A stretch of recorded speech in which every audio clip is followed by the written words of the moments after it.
Alright, once again, this is Lance Patrick, the hobbyist artist, and welcome back to my YouTube channel. And this is another episode of Art Education. So, we're going to discuss today the arts of Southeast Asia.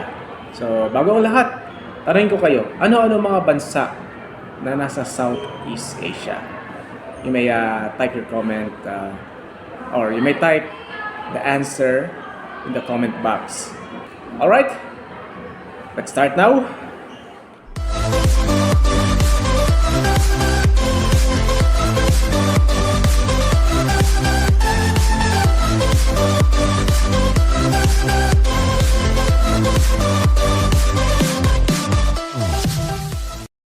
Last video presentation, we studied about the elements of arts. So today, we're going to the arts of the Southeast Asian nations. So, start na tayo. Our lesson is Arts of Southeast Asia. Now, let's have some drill. Match the picture with its country of origin.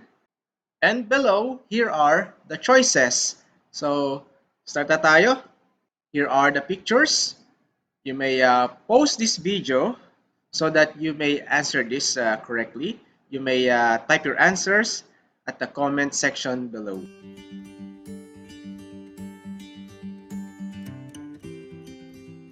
Alright, time's up. Here are the answers. Number 1, we have Indonesia. Number 2, Thailand. Number 3, Malaysia. Number 4, Singapore. Number 5, Laos.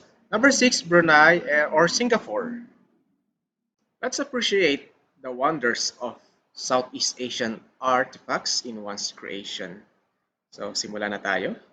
So, first we have Brunei Darussalam. Brunei is richly endowed with a cultural heritage that the government and the people have worked tirelessly to maintain.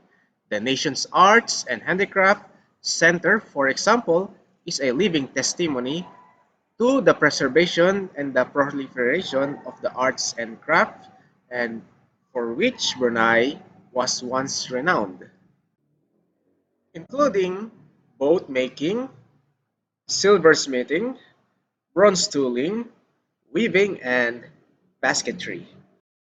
Here are the fabric design of Brunei. Brunei's traditional textile is also called batik, but it is uniquely different from Malaysia, Indonesia, and Singapore. Its designs have their national flower, simpur, sumboy sumboy, or known as pitcher plant, and Brunei's traditional design of air mule. Here are the arts and crafts of Brunei.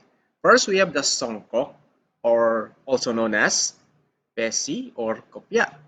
This cup is widely worn in Brunei and commonly worn by Muslim males in formal situations such as wedding feasts, funerals, or festive occasions such as the Muslim Eid al-Fitr and Eid al-Adha. Next one, we have the dastar, which is a piece of cloth tied around the head. And the last one, we have the tongkolok or serban, which resembles as the turban, and it is a typical headdress in the Middle East. Here are the sculptures of Brunei. These are the metal sculpture at ASEAN Park in Brunei. So sculpting is one of art form that is not yet widely practiced in Brunei. Most of these sculptures were inspired by modern sculptures. Alright, next one, pupunta naman tayo sa bansang Cambodia. Handicrafts are part of their traditional culture and their livelihood as they produce textiles, baskets, jars, pottery, and other tools for their daily use.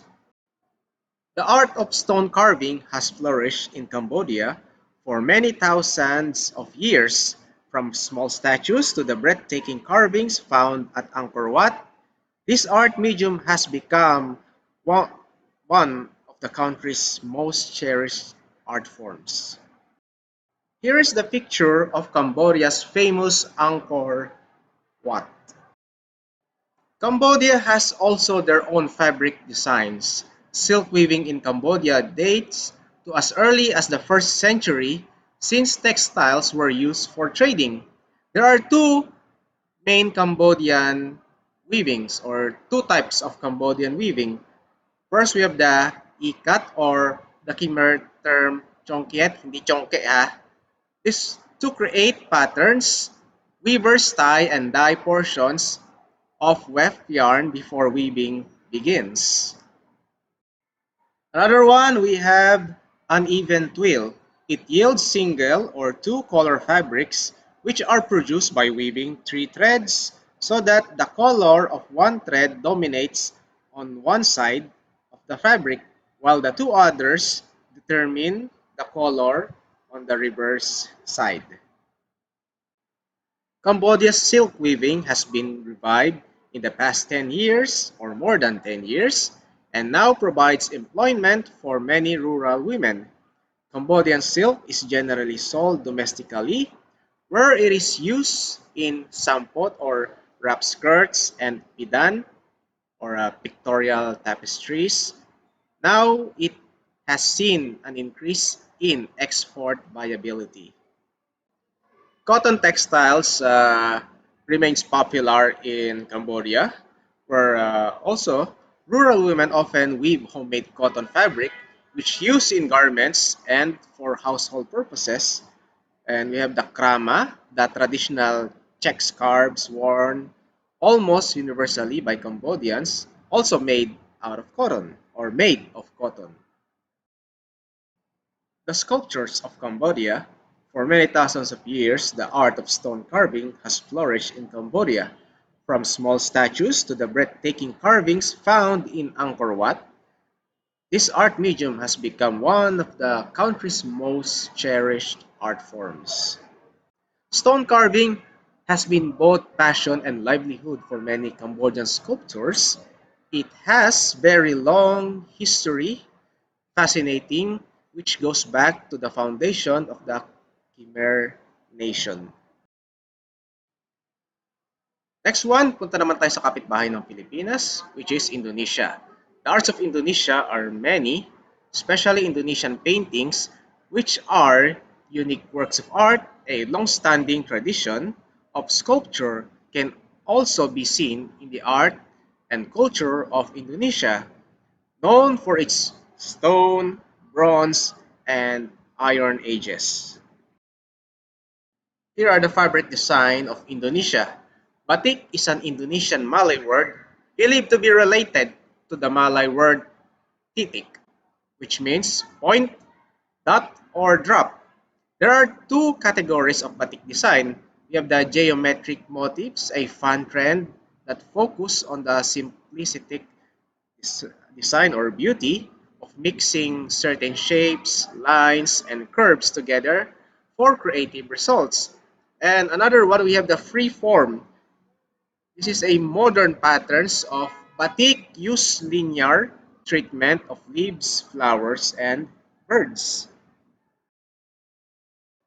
Now for the arts and crafts of Indonesia.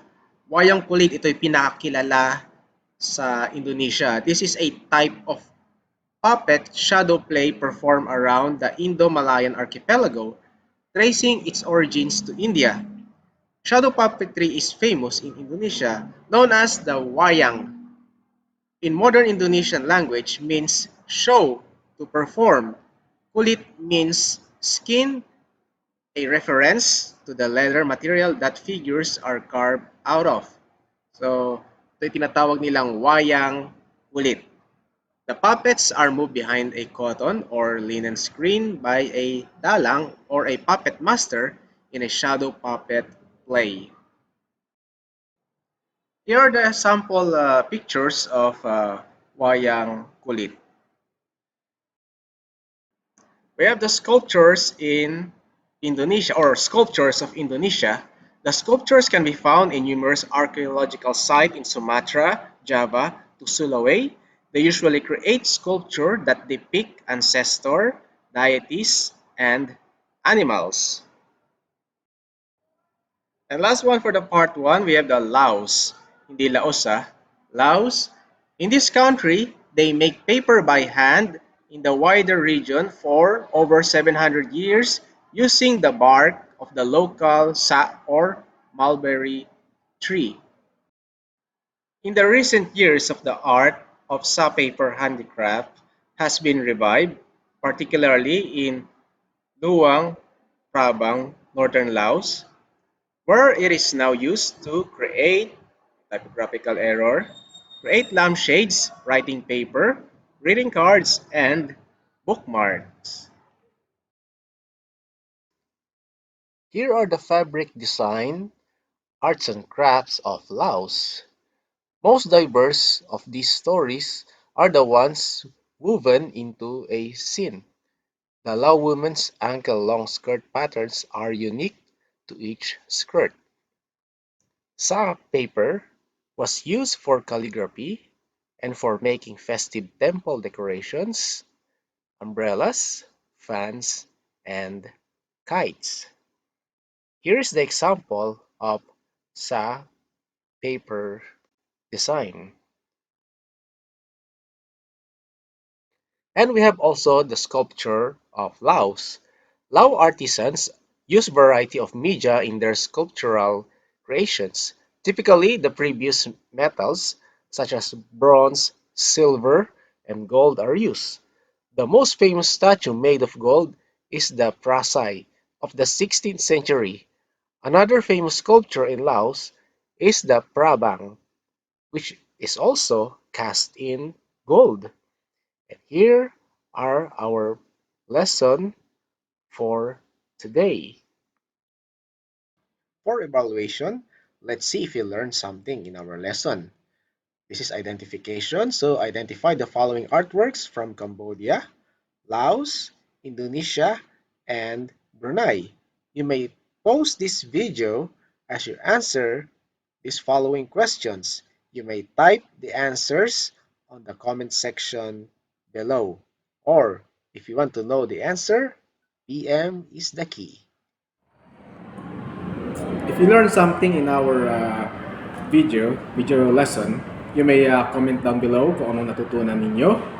At don't forget to write on the comment section what is your reaction regarding our lesson. So again, thank you so much for watching, and don't forget to subscribe or continue to subscribe my YouTube channel, The Hobbies Artist. Thank you so much guys, and may God bless us all.